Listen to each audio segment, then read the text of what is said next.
Paul's going to go first. It looks like Paul Hill from Utah State University is going to be talking about short-term outcomes from remote work leadership. And go ahead. Well, thank you so much.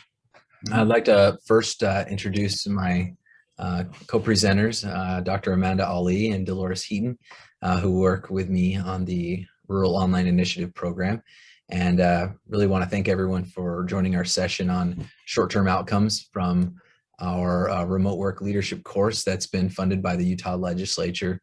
By definition, remote work is the ability to work from any location outside of a central office. And as you are all well aware, advances in technology and internet speeds, as well as a global pandemic, have played a role in remote work becoming a widespread workplace practice.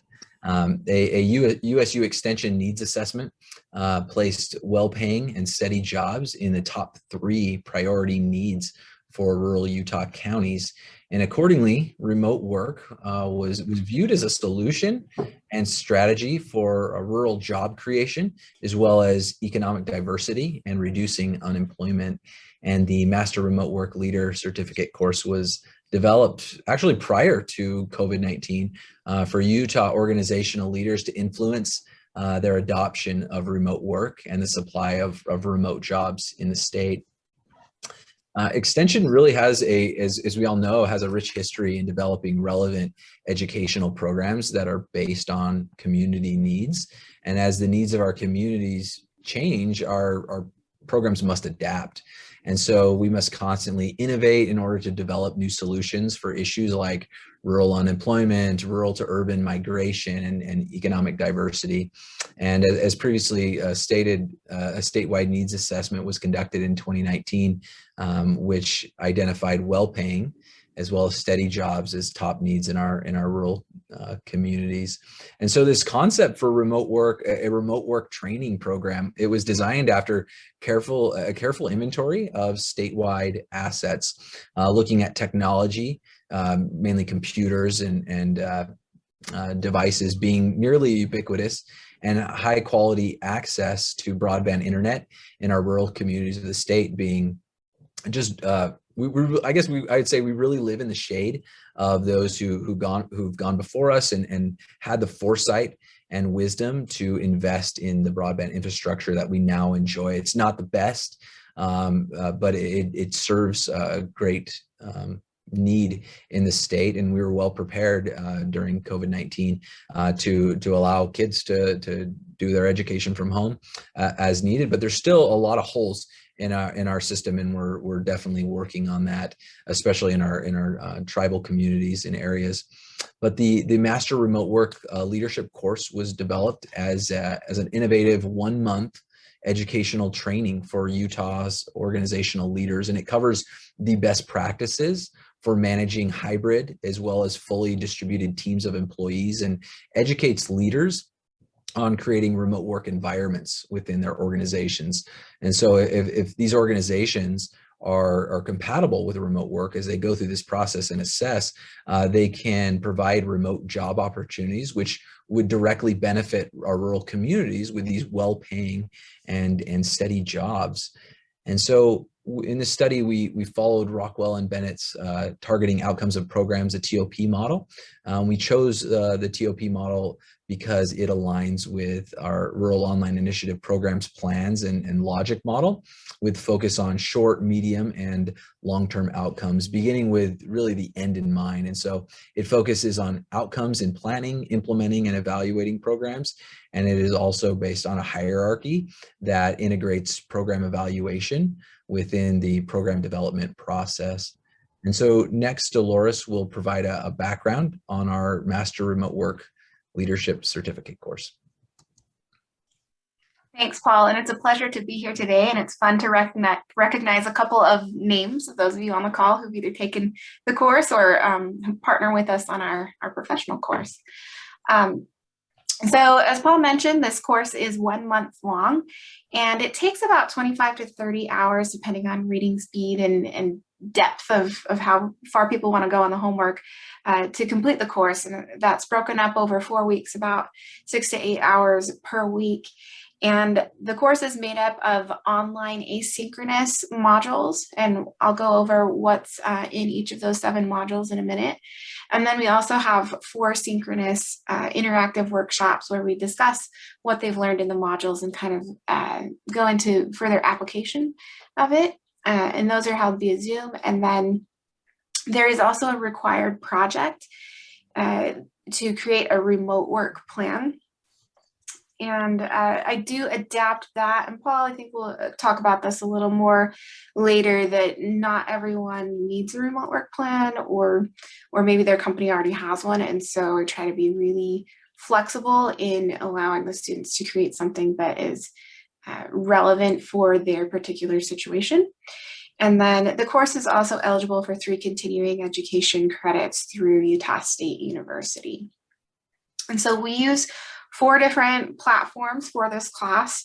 So Canvas is our LMS, and that's where we manage assignment submission and just kind of where everything is housed for the class. And then the content for the course is in Rise 360. That allows us to be a little more interactive than in the Canvas platform, just kind of keep students a little more engaged than just reading. It has some interactivity in there.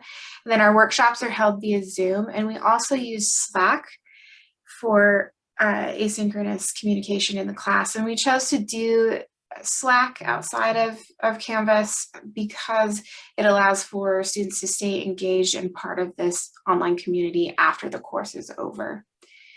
And looking into the modules and what we cover in the class, we start off looking at the company vision and making sure that the organization's vision is inclusive of a remote or hybrid environment.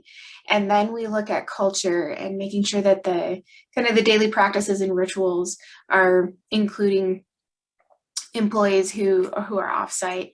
We look at communication and specifically having clear communication practices in place so that things aren't missed as people are in the office, out of the office, not part of those water cooler conversations, and how to make sure that we're making sure that everyone has the information that they need.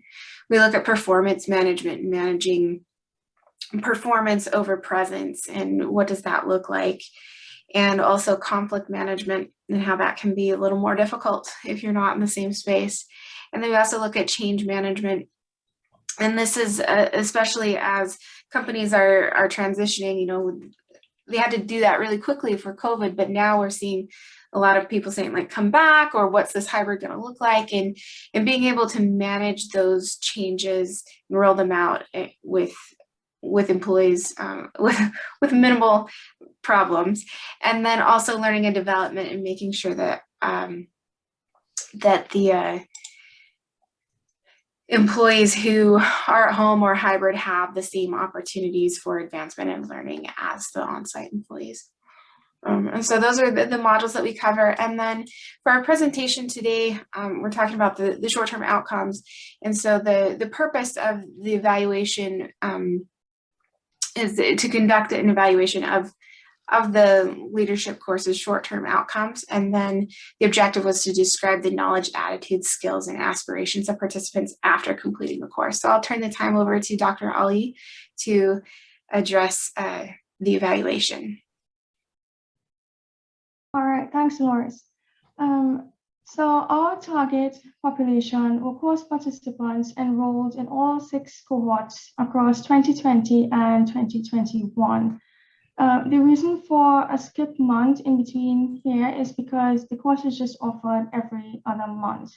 So we had a total of 134 participants across all cohorts, and we did attempt a census for data collection.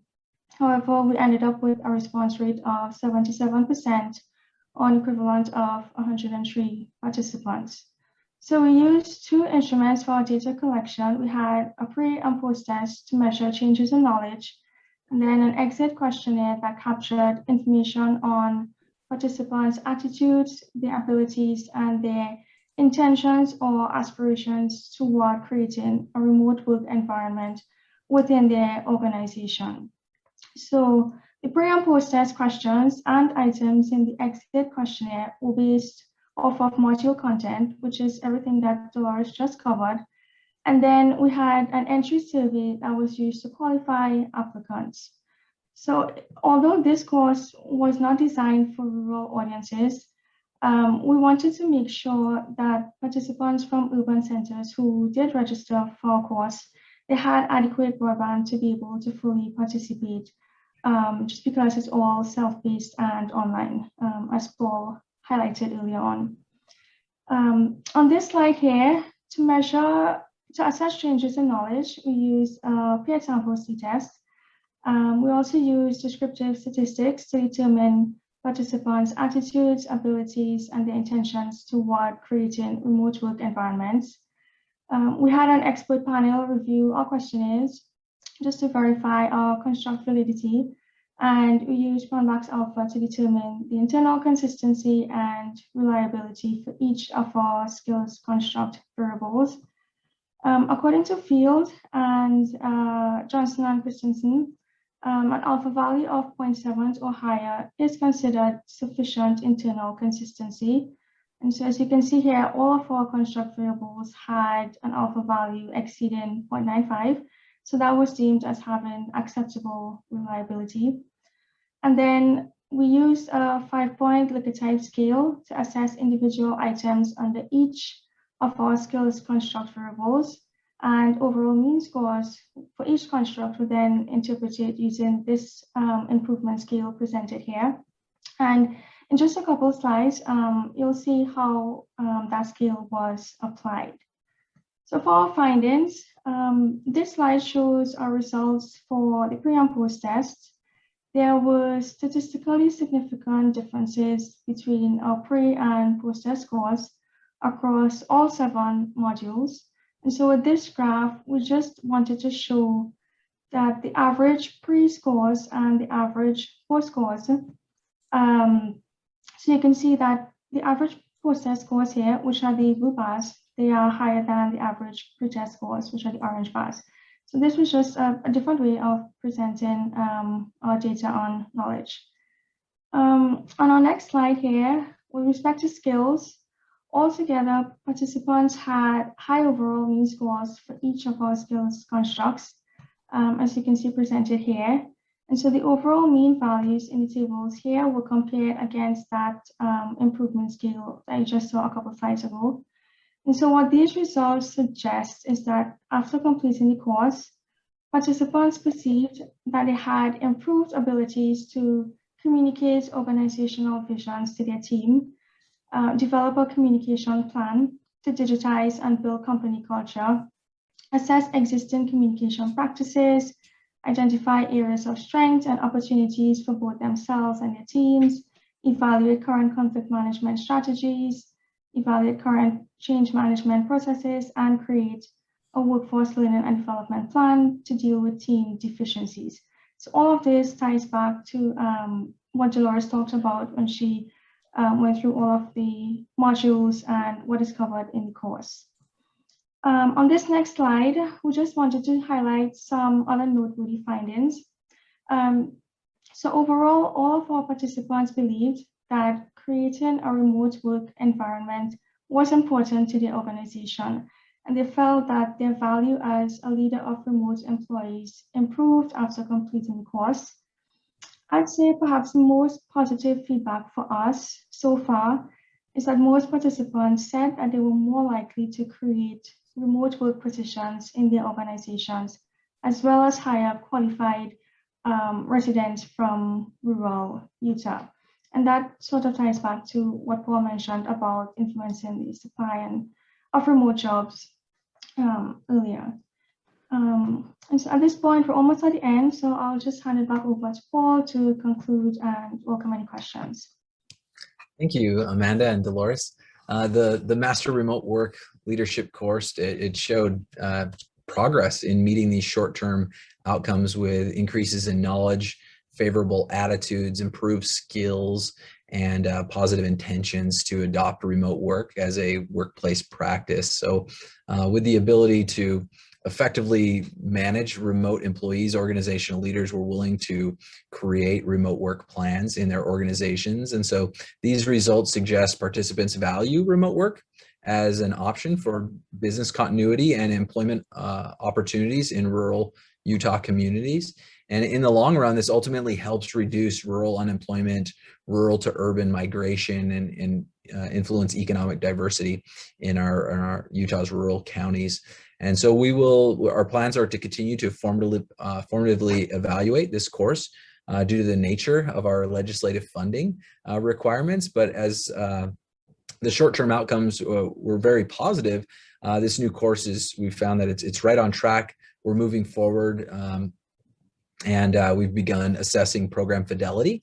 And we are also conducting follow-up surveys and assessing participant feedback at the moment. And so from the feedback so far we've received, we're exploring ways to reduce the course's workload. Dolores shared, that's a lot of hours that organizations, leaders are putting into the course. And so we're looking at ways that we can reduce the workload without negatively impacting the short-term outcomes. And so the business leaders taking the course, they've expressed that they have limited time to complete the course deliverables. And so, for example, the capstone project of the course is the completion of a remote work plan for their respective companies or their division or their department or their team.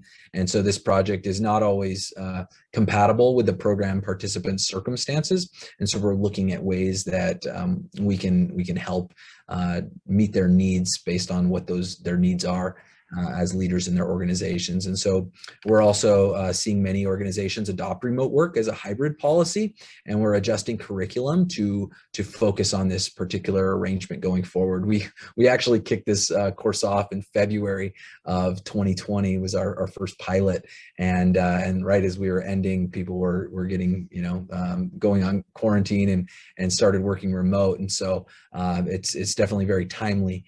And so we really appreciate everyone's time and want to thank you for listening, and see if you had any questions or comments. I will share if a lot of times we get questions about someone would like to take the course, and so we decided to give you a discount if you're interested in taking the course as a leader yourself.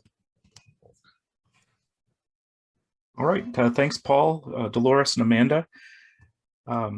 We just have a couple of minutes here for questions. Anybody have any questions they'd like to voice or type them into chat? That's fine as well.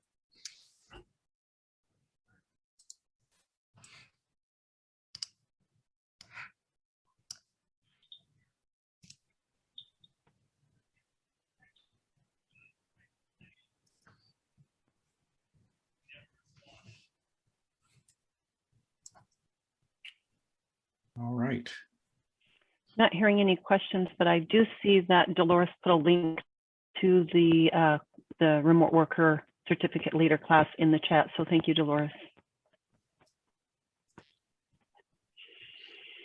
Okay, with that, I think we'll go ahead and move on to the next presentation. Jake Powell has joined us from Utah State University. He's going to be talking about gnarly problems and rad solutions. Jake, you are co-host, so you should be able to share your materials now and speak to the group. Wonderful. It looks like I need to take Paul's remote working class so that I can learn how to get on Zoom and click on the right links to get here. So thank you, Paul, and your team for stepping in and presenting ahead of me. I appreciate you covering for me. There's nothing worse on Monday morning than getting an email to raise your heart level that says, we're waiting for you to get on, as I'm clicking on every link that I could possibly find. So that's a 2021 problem, I guess. So thank you, Paul, and your team. What I want to talk about is a program, an initiative I've been working on called the Gateway and Natural Amenity Region Initiative. And we use the acronym NAR on purpose. So for those of you who may know what NAR is or may not, this is kind of gnarly, right? It's shred the NAR, maybe a term you've heard before. Maybe it's been something that's you're familiar with through surfing culture, but this idea of NAR is a way of describing something pretty epic. For us, like I said, NAR stands for Gateway and Natural Amenity Region Initiative.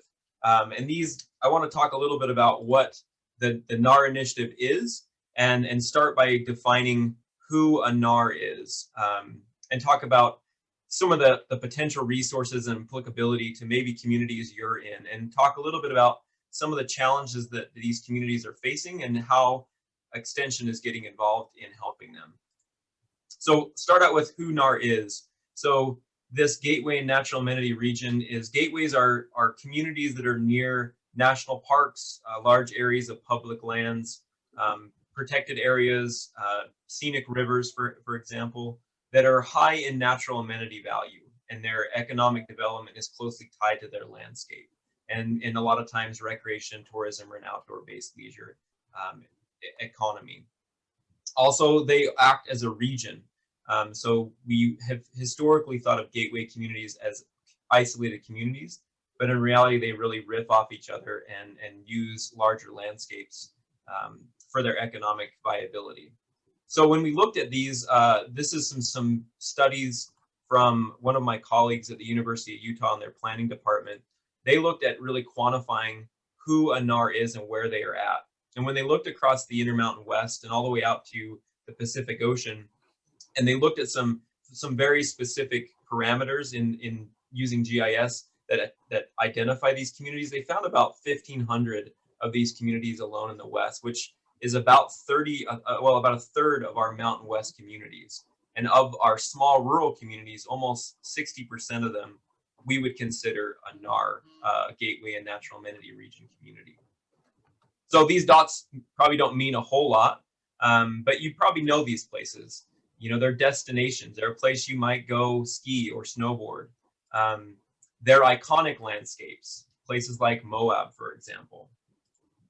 They are places that maybe you hadn't thought of, places like Telluride, that have a lot of interesting community character that people tend to flock to. Places maybe you wish you lived in, like Aspen, Colorado, for example.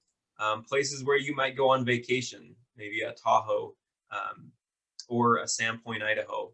And there are also places that maybe you don't know yet. Places like Escalante, Torrey, small towns throughout the Intermountain West that are starting to become discovered. And they're desirable places to visit, and they're desirable places to live in. So with that, I wanted to ask a quick question of you, real quick. What is your favorite place to go visit that you would consider a gateway community? So if you can open up your chat, and I'm going to put the prompt here, make sure it's going to everybody. The question is, what's your favorite gateway community to visit? So take a minute, think about that, type your response in, and let us know where you like to go visit. Yeah, some Montana's, New Mexico's, Jackson. Yeah, that's an iconic gateway community. Moab. These are all kind of communities that are well known. Yeah, Moab with an exclamation mark.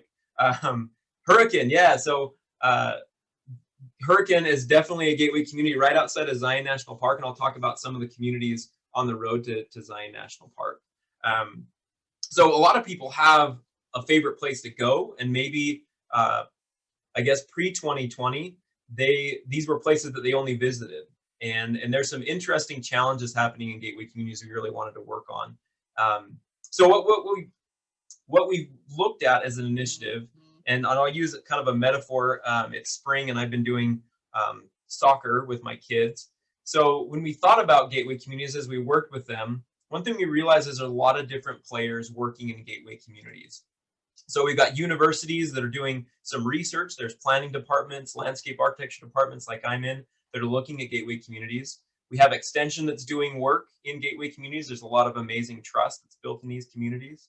We have planners, professionals, designers that are working in these communities. City officials obviously are working hard in these communities. And one thing we learned about these communities is a lot of time your city officials, they're either elected or staff they have a very limited capacity. Sometimes your city planner is also the one that's doing all the maintenance, driving the snowplow, running the little leagues. They're they're lightly staffed and really spread thin. They wear a lot of hats. A lot of support organizations are working in gateway communities, either within or helping them. And we have a lot of federal officials that are working, and a lot of times that's with the public land management. And we looked at what is the role, or what's the potential role of extension in this playing field. And what we found was a lot of communities, these players assumed they were playing soccer like this on the field. They thought they're very well versed in what they're doing, they're communicating with each other, and they're all focused on the same goal. That was sort of the assumption we made as we looked at the players on the field in this soccer metaphor. However, when we started working in these communities, what we really found out that it was apparent that they were operating these different players on the field more like a children's soccer team. They were all bunched around the proverbial ball and sometimes kicking it against each other and not always striving for the same shared goals. And this created a lot of issues, especially in our gateway communities. So we felt like extension could bring to the table is this interdisciplinary connection that's really important to tackle the challenges in gateway communities. And we brought to the table a lot of trust, especially in our rural gateway communities, that extension already has from working in these communities. And we felt like we were acting sort of as a coach, helping to organize and move these players and move the proverbial ball towards the proverbial goal. So we called ourselves a hub. We called the GNAR initiative a hub, a place where communities, support organizations, researchers, universities could work across university boundaries as well as political boundaries to identify shared challenges, shared resources, and identify shared goals. And we found that this is really important when dealing with what we call gnarly issues. So what is a gnarly issue?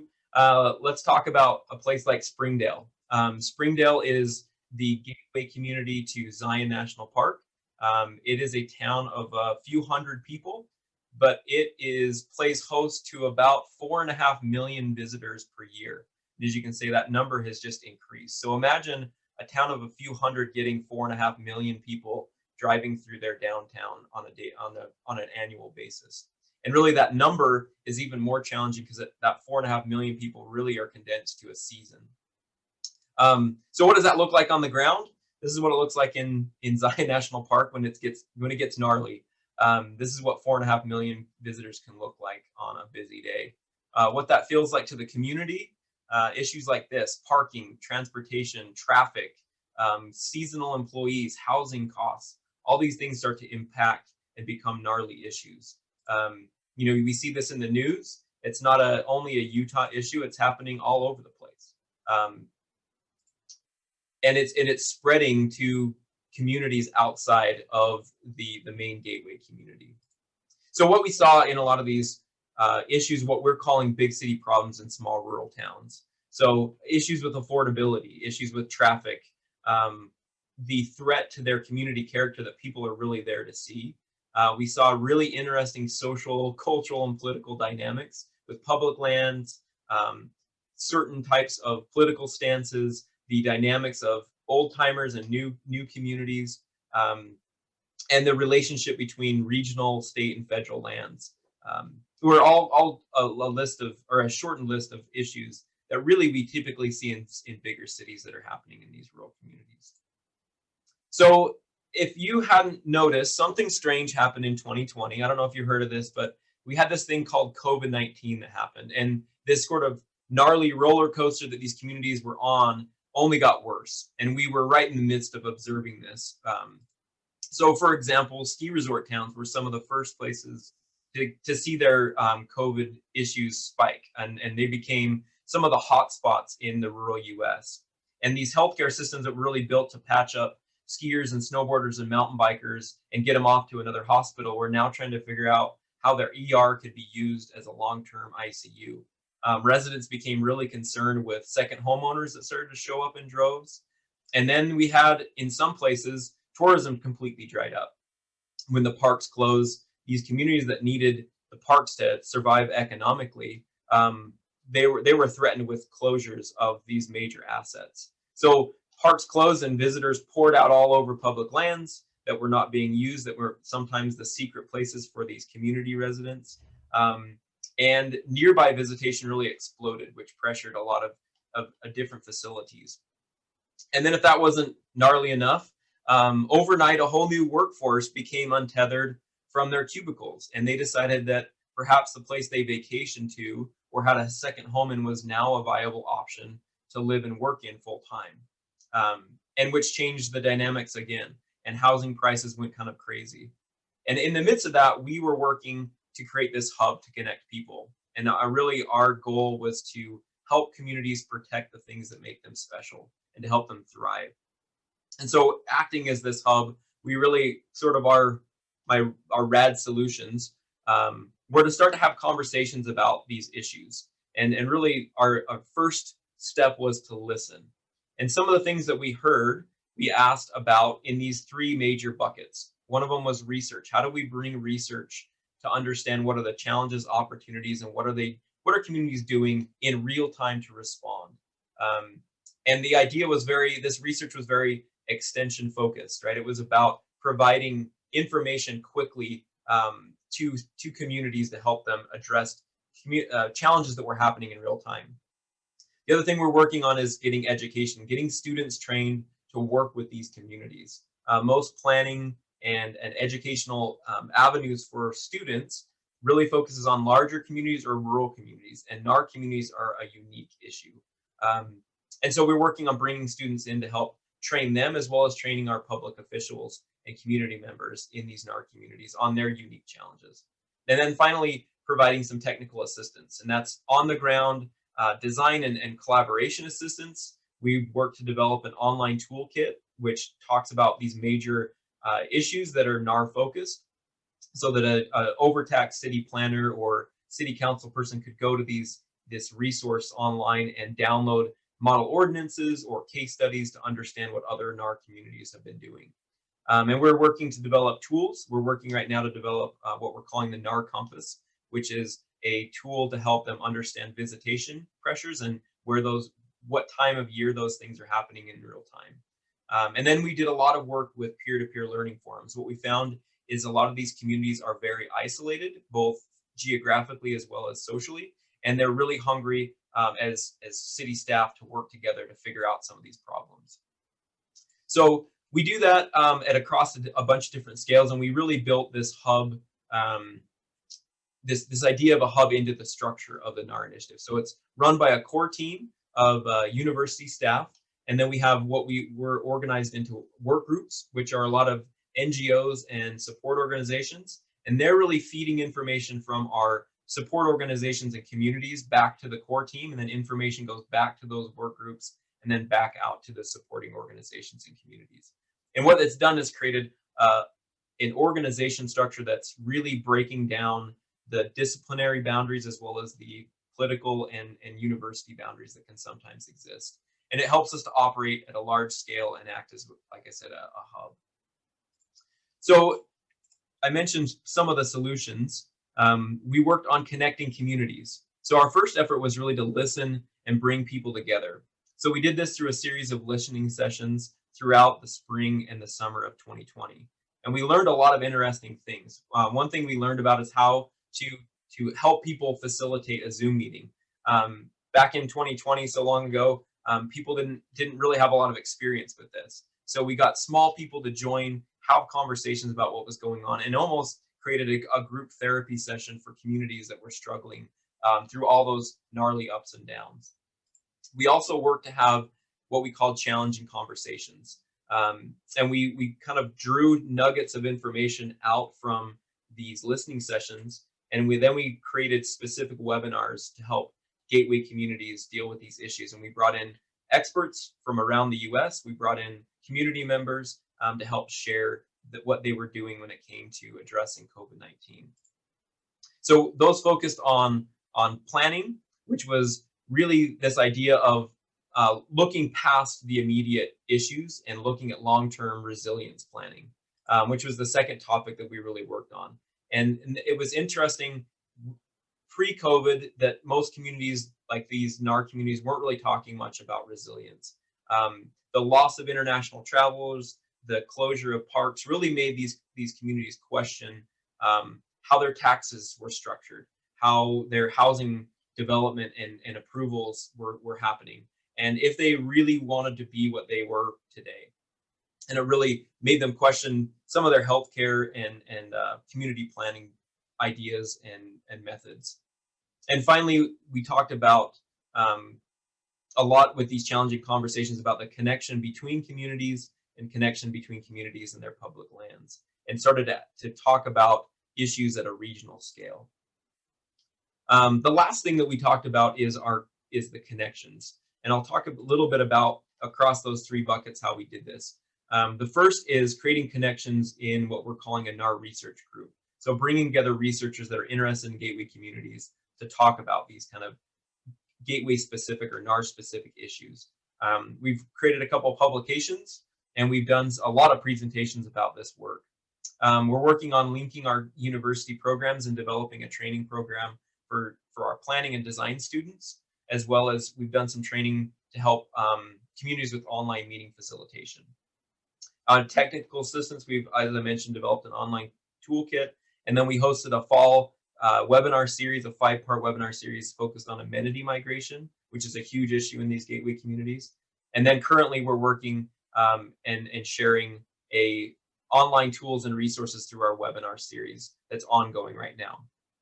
And then we have been hosting peer-to-peer learning forums where we bring communities specifically together. And then, as I mentioned, a NAR compass. Yeah, good questions about the publications. I can get you some links to those. So yes, if you're interested, nar.usu.edu is our website.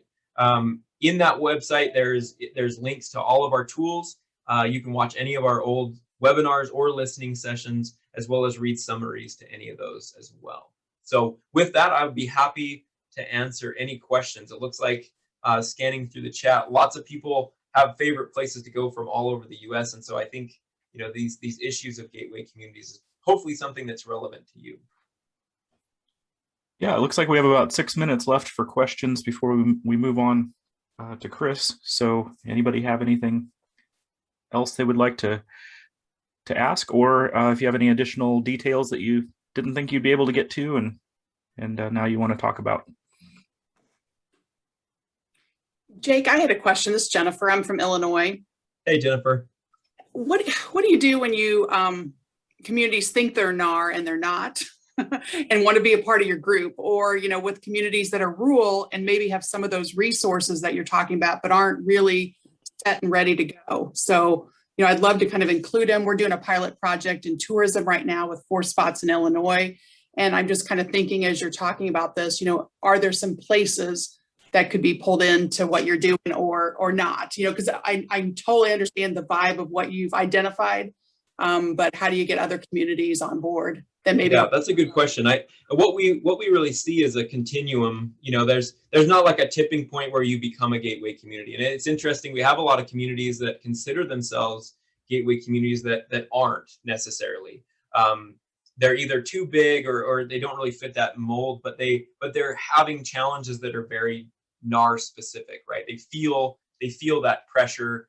They're having some of those issues. So we've not been very exclusive, I guess you would say, in saying, well, you don't really fit the mold, so you can't be part of the club. And the reason for that is we do feel like that each community brings a unique perspective and a set of unique challenges. So we've worked really hard to be inclusive, mainly because we've seen a lot of benefit from the perspectives that we didn't expect when they brought it to the table. And they also bring often some pretty cool resources that they've worked on. One of the things we've learned about NAR communities is their rural nature has allowed them to adapt from a planning and design, a community planning and resilience perspective, much faster than some of their urban or suburban counterparts. So they're able to try new stuff. You know, it's the vote to shut down Main Street is far easier in a small town. You know, shut it down to allow a farmer's market or in the COVID era to allow on-street dining or something like that to get enough space for people to share their goods. That was relatively easy attempt in smaller communities, but a huge lift in big cities. So we saw a lot of these rural communities doing innovative things long before their larger gateway community counterparts were even thinking about it. And so they were able to teach some of the more quote unquote advanced or further along in the continuing gateway communities some really cool lessons. So I would say, including those ones who think they are, but maybe you don't think they are, into the conversation isn't probably gonna hurt. If anything else, you'll learn a couple of things. I think that you had a kind of a two-part question, Jennifer. What was the second part that I'm missing?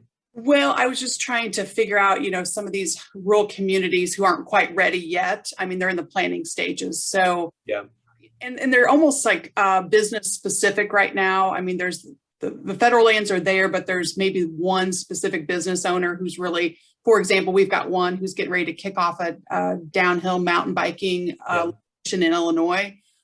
Pretty unique, and he's getting equipment from Colorado and stuff like that. So, I just, how do you take that one person and kind of, bring them into the planning aspect? So sure. Yeah. So one thing we found as well is in the West, we have been as much a voice of concern as a voice of excitement when it came to gateway communities. And as you look across these continuums, you look at like a Moab or a Jackson Hole or a Park City, and they're dealing with some really intense problems, challenges. And what we found across is every community doesn't want to be whatever, fill in the blank. Like, we don't want to be ... but they're doing things just like ... They're saying we don't want to be Moab, but we're going to build 100 miles of mountain bike trail. But we don't want the traffic, and we don't want the housing issues, and we don't want the tourism, right? We want the money, but not the tourists, or all kinds of conversations. So if you have a community that's on that trajectory, I think it's helpful to look at other sister or brother gateway communities and say, you're doing things, you're making decisions that are very similar to this other community. And that's what one reason we try to bring communities together is so that, the Driggs, Idaho can see themselves as maybe Jackson Hole in 1970. And they're doing some of those same things. So, bringing a representative from Jackson Hole and saying, what would you do different if you could go back 30 years in the past? What were some of the changes? What were some of the major milestones? Bringing groups together like that to talk with this mountain bike downhill mountain bike trail operator that's super excited that some of the unintended consequences that are happening in other communities may happen here if you keep doing the same things.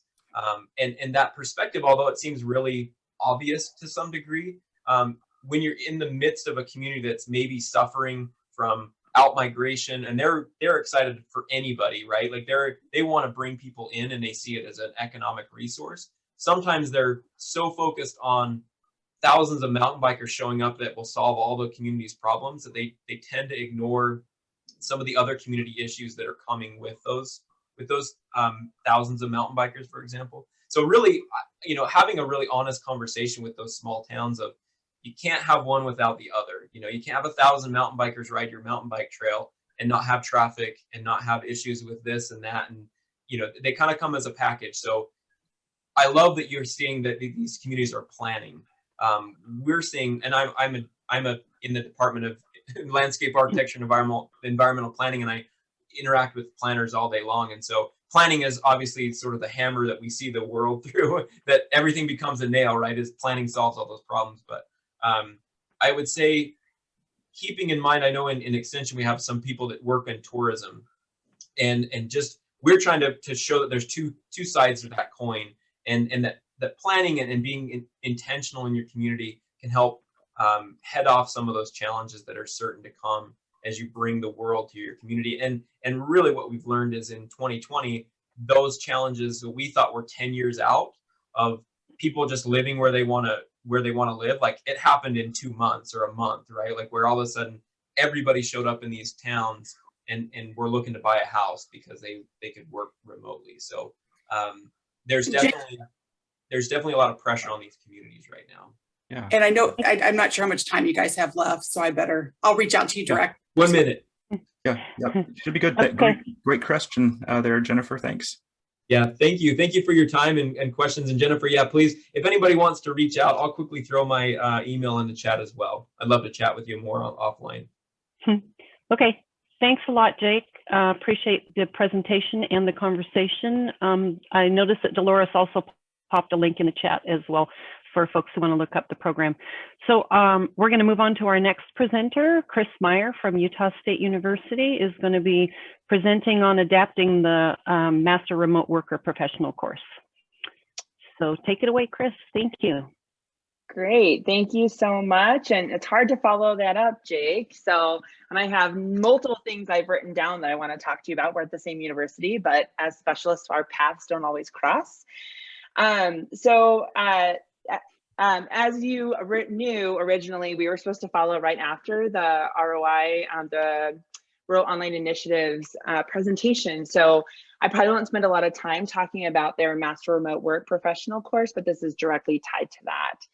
So my name is Chris Meyer. I'm an assistant professor of social work and the community resource and economic development for Utah State University Extension. I also have Gabby Mirza, who's co-presenting with me. She's with the Health Extension Advocacy Research Team Initiative here at Utah State University and Utah County. So I'm just going to go ahead and hop on in. Today, we're going to be talking about some lessons learned from a pilot project where we adapted the Master Remote Work Professional course for the incarcerated population in Utah. So real briefly, I'll just talk about this. So the Rural Online Initiative Master Remote Work Certificate Program is an online cohort-based training program. So this training happens over a 1-month period. And as you may be familiar with, the course teaches participants those skills to be able to work in a remote environment. It really helps our rural community members to be able to work from home. You know, it helps them learn things such as like communication, collaboration, things like that. So if you have questions about ROI, definitely direct them to Paul Hill, who's still on today. But so what's this current project we're going to talk about? So what happened was the Rural Online Initiative released a call for small grants, and our small team applied to adapt the Master Remote Work Program for use in Utah prisons or jails. So it was a really interesting undertaking. So we had 3 project goals that really led what we did and what I'm going to talk about today. So our first goal was to understand best practices of delivering programming in Utah prisons and jails. And this is really important because our small project team, none of us had ever delivered any kind of programming to incarcerated folks in Utah. So we thought we better take some time to do some formative work to figure this out. And ROI had in the past the Rural Online Initiative had also not implemented a program in prisons and jails. We also wanted to adapt the current curriculum then to work with that target population and then do a really basic evaluation to understand the short-term benefits to participants. So I'm going to be talking about each of these. So really those equated to these 3 phases of our project, which we call the data seeking phase, the preparation for the implementation of the adapted Master Remote Work Program for incarcerated individuals. So in the data seeking phase, we had 2 goals. So the first was to orient to the original Master Remote Work Program course and to understand how to work within the capacity of prisons and jails. So what we did to make that happen is not all of our team had taken the Master Remote Work Professional certificate course before. So we all who hadn't taken it enrolled in it, reviewed the Canvas course, looked at all the material and the measures and things like that. And then we met with the Rural Online Initiative representatives to really understand what their preferred parameters were for adaptation. So for instance, they really wanted us to stick to the original content as much as possible, utilize the same outcomes since those were evidence-based, and not deviate too much from that original plan. We also wanted to understand how to work within the capacity of the Utah prison and jail system. And so we did 2 things. First, we did interviews with extension faculty and non-extension faculty who had currently or previously done some program delivery in Utah prisons or jails.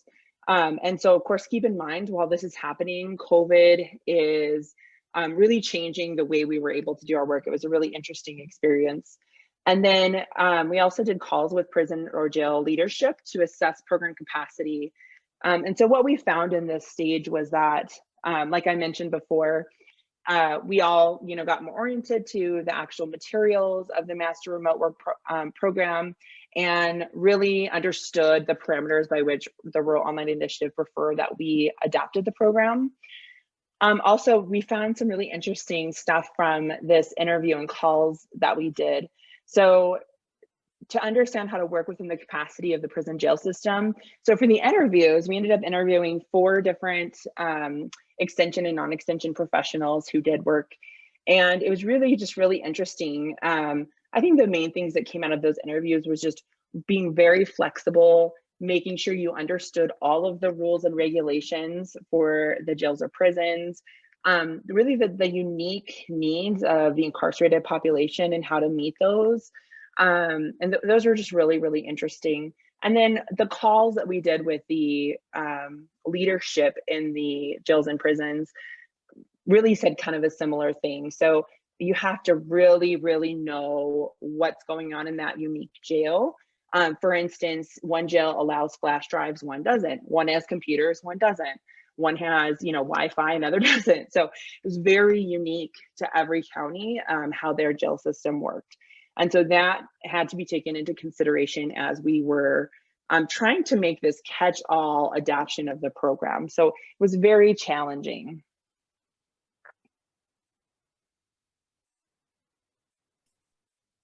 Thank you.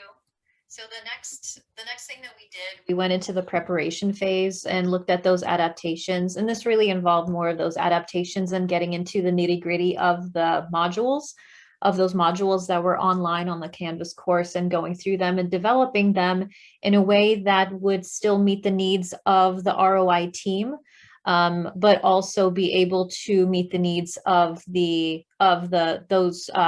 incarcerated population, those who ended up taking the class. So for the first part of the adaptations, or the first part of the preparation phase, we had met regularly with several representatives from the ROI team. And so we met with them as a team. We had meetings every 2 weeks, and they were invited to those meetings. And then I would also email them separately and just make sure that if they're, if they didn't come to a meeting, they weren't able to attend, then they had the updates and kind of were kept up to date with our progress, how we were doing with the throughout the grant, basically throughout the process. But we met regularly with them, and they provided guidance as far as, specifically like making sure they requested to keep the materials as close to the original as possible. So the things that they learned, the topics that they learned, we didn't really change any of that. The biggest part that we adapted and had some leeway with was the last 2 modules, so modules 8 and 9, which really delved into having the participants prepare for how to look for remote work, how to be able to talk about how to be able to get them, prepare for an interview, how to look for remote work, what happens, what's the process when they find remote work, and those kinds of things. And those are really those are really the places, the key places where we made those adaptations. We made some adaptations based on ROI input. And so when you look at a couple of, we wanted to give you some screenshots of a couple of the materials that we made. So members of the team had worked together, and they created a document that delved into helping participants going through this pilot. They helped them assess their skills, the kind of skills that they have, and be able to talk about those. Because one of the things that we did learn when we interviewed, like what Chris was talking about in that initial phase, some of the non-extension professionals who worked with the incarcerated population, one of the biggest things that they taught, that we were told, was that the incarcerated population, those participants may not know how to talk about themselves, how to talk about those skills that they have. and to be able to really connect the skills that they might have into something that would translate into the work that they were looking for, into those remote work opportunities. The other part of that was, if they had an interview, how do they talk about their experiences with the person who is interviewing them, with that employer? How do they talk about that without making themselves sound defeated, or without closing off? Like, how do they talk about those experiences? So the materials that we had created delved into those skills that they could hone in on and describe, so that when they got to an interview, when they were able to interview with somebody or talk to a professional, they were able to talk about their skills and talk about their experiences in a positive way and in a meaningful way that could translate to their work, the type of work that they were looking for. And then, so you see that on the left side, and on the right side of the screen, we had put together some tips and tricks and things like that. And the links are specifically to help those who were incarcerated. So people who were incarcerated previously and had been released, then those are specific links to help those specific populations be able to connect them to resources. So not only work, but also those kind of tips and interviewing strategies and things like that kind of support that they would need in the professional sense. So our last phase really focused on that implementation, and where we also did that evaluation. So the pilot, initially, when we had done the pilot, we were supposed to do this. We were supposed to start it at the beginning of November, and it was going to end in mid-December. And because of COVID, the start date was pushed back, so we didn't actually start until about January. I think the beginning of January. We finished about the end of February, or like mid-February. So that actually had an effect on the number of participants. Our goal was 5 to 10 participants, and we were on the lower end, because by that point there were a lot of people who had been released. So that kind of limited our pool a little bit, but we still did get some participants. And the way that we had gotten those participants to take the pilot was, we did have pre-screening requirements, and these requirements were actually very similar to the requirements that ROI has, but basically anybody who registers for a course would answer a couple of questions. Do they have experience with working remotely? Do they have interest working remotely? Do they have any at least basic computer skills or knowledge or anything like that, like those technical skills? So there were a couple of pre-screening requirements, but in addition to that, we needed participants who were still going to be in that facility for at least 3 to 6 months. Kind of like around 3 months or so. So we still needed those who, so that if they started the pilot, they were going to be able to end the pilot as well. We did have in-person sessions, but the initial pilot, we had given them kind of homework. So we had put on a USB drive the modules that an intern working with ROI on a separate project. He actually ended up taking all of the PowerPoints from all of the materials, the modules from the Canvas course, and converting them into PowerPoint slides. We put those on a thumb drive, and we also did, we put those on a thumb drive, and then we gave them some like homework assignments and things that the general public taking the course would be taking already. So we had given them those materials, but we were going to do actually the in-person 1 hour in-person session. So we were keeping it very, very similar and close to the way that the original Master Remote Work Professional course was being implemented. And then we evaluated at the end. We did evaluate them using those pre and post quizzes that the course has. We also conducted follow-up meetings with the facilitator who did the in-person classes, and then we had conducted some interviews with those participants who had completed the pilot. Great, thanks, Gabby. And I just want to clarify that this pilot happened at a rural county jail. just at one location, and that this jail did have access to computers. So the participants for our program were able to use computers in between weekly sessions, and that was really important. Yes. So as you can imagine, things were really interesting for this evaluation. I actually don't have a lot to report. So what happened is we started with like 5, and then one guy was like, oh, I don't really want to do that. And then we had 4. And then we had attrition because people were released. And then we ended up with 2 at the end. So even though we saw these really great gains in knowledge, we didn't have enough power or sample size to say that we really found anything. But you can see here on the left that overall, other than module 1, we saw increases in all of their quiz scores at pre and post. We conducted interviews. I don't really have a lot to share because we only had 2 interviews, so we didn't really have a lot of salient information in which to share.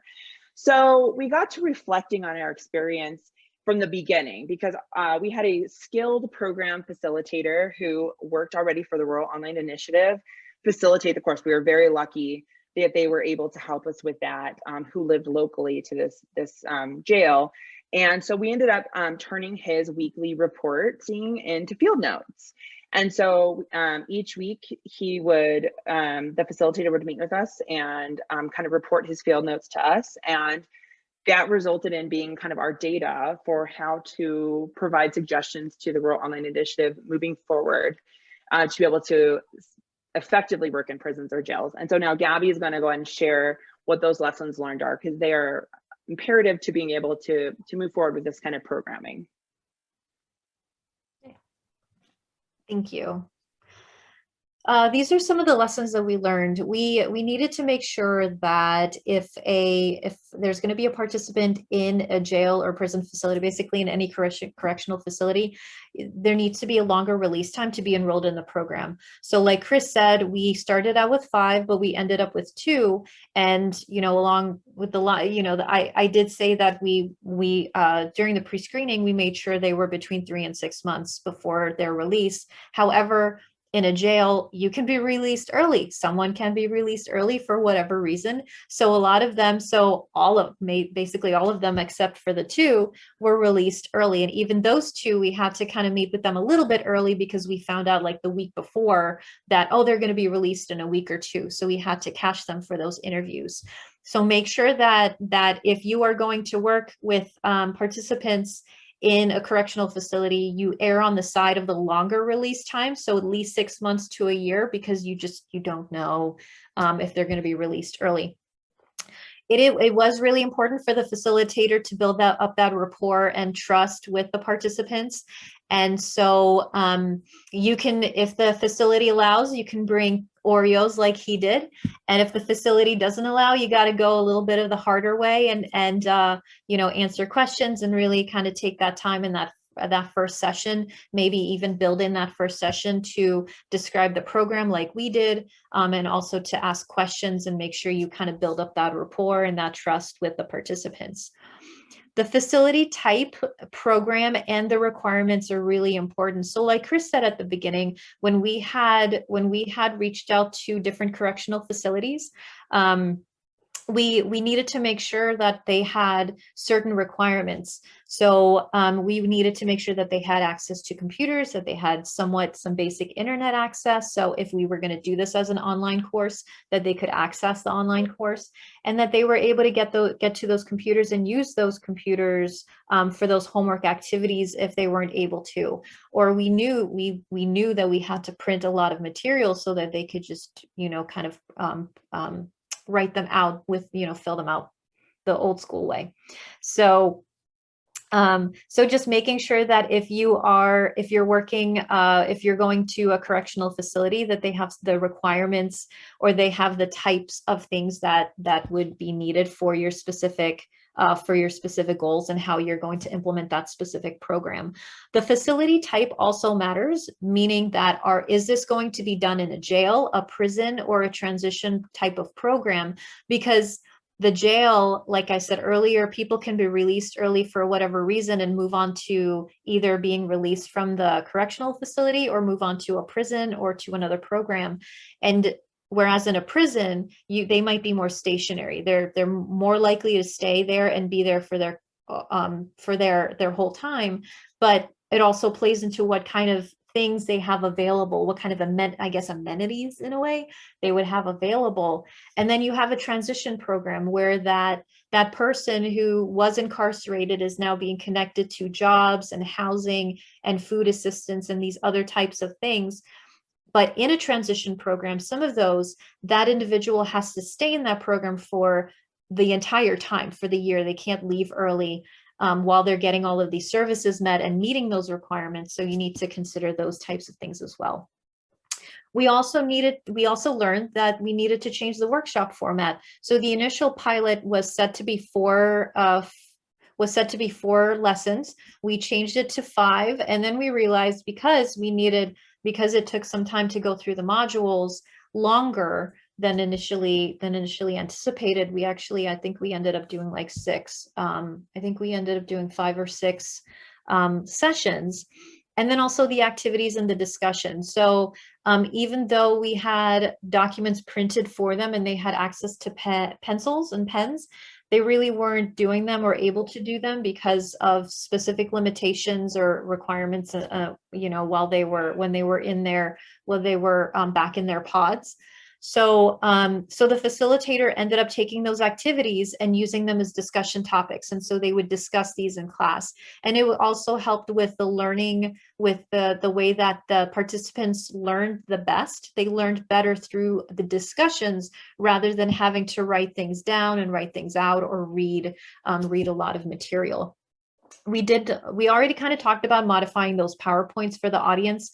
So using a lot of, not using a whole lot of words, but maybe using more images and more multimedia. So the modules, the original course on Canvas uses a lot of interviews, a lot of recorded interviews. They use videos, and those are really engaging to the participants in the pilot. Whereas having a lot of words on PowerPoints was not very engaging to them. And limited the way that they internalized the information and were able to process and understand it.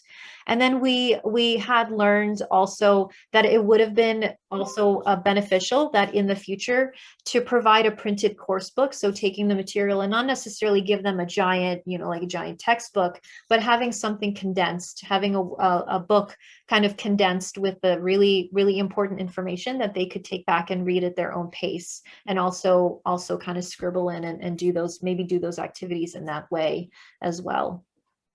Great, thanks, Gabby. We only have about a minute or so for questions, so that's all we have. We really appreciate it, and of course, you can always email Gabby or I if you have questions about this program. But also, I'll just turn it back over and see if you have any questions.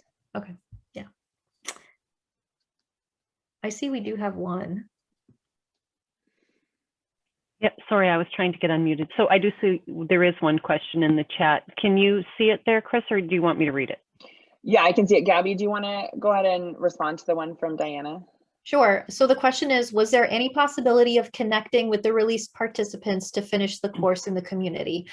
As we had, when we started out with the first 5 and then one didn't want to do it and we had those 4, the first 2 participants who ended up being released early, the facilitator had spoken with them directly and had contacted them directly to be able to enroll them in a course on the outside. So when they were released, they could be enrolled in the original Canvas course, the original online course. Now we don't know if they were connected with them. That's another lesson learned kind of with working with those who were incarcerated before, who are released, whether their contact information is up to date and stuff. But yeah, there was that attempt to connect them.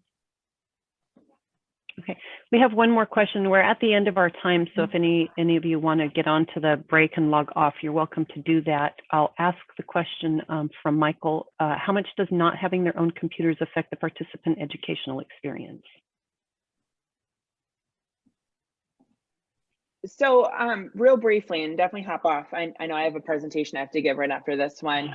So I think it was a big issue. So for instance, they had to sign up for certain times in which they could actually use the communal computers, because those were shared with the GED courses as well. So they could sign up for them, but they couldn't always get them all the time. So it was a real barrier. So there was some discussion around taking this program to more of a, maybe it's not suitable for this jail or with this set of conditions, and maybe it'd be better for some kind of release program. So that's a really good question.